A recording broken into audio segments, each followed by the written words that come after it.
state of emergency? So it's if you're in a part, there's counties where the storms pass, so there may be some outer bands.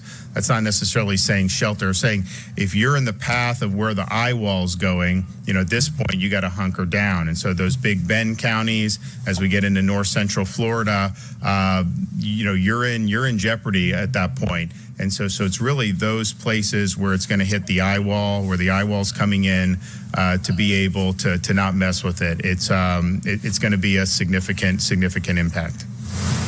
Any concerns about the 100 that decided to stay on Cedar Key? Well, sure. I think that it's a hazardous situation. If you end up with storm surge that even approaches that 16 feet, the chance of surviving that is not great. You would need to be maybe even like on a 3-story building because it is going to rise very, very highly.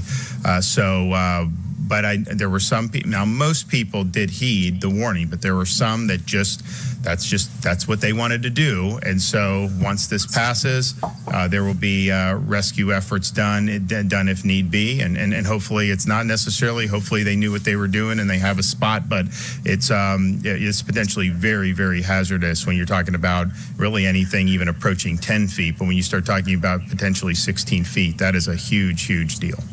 Yesterday, the expectation was that there would be 40,000 electrical linemen in state to respond to the restoration effort. Did we?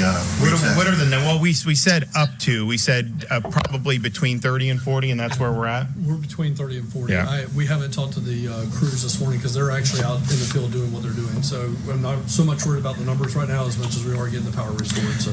Yep. Oh. Do you think that Florida caught a break here in the fact that this is hitting the Big Bend and not areas like the Tampa Bay area?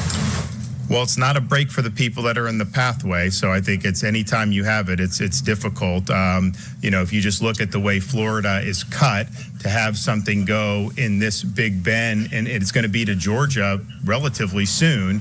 Whereas and pardon the interruption here, but I do have to dip in and get to a quick commercial break here in just a second. Right now, of course, this is a live look of Governor Ron DeSantis and others giving an update on Hurricane Idalia. Very serious situation. We're tracking it here at Live Now from Fox all morning. Take a look at that radar. It's about to make landfall. You might have heard it from Ron DeSantis right there. The governor said at about 8 a.m. Eastern time, we expect official landfall. But you can see the waves, those bands rather, making big impacts on the state of Florida with those high winds, 130 miles an hour or over that. That's a Category 4, and that's what we're looking at right there. Stay with us. We'll get back into it after this quick commercial break.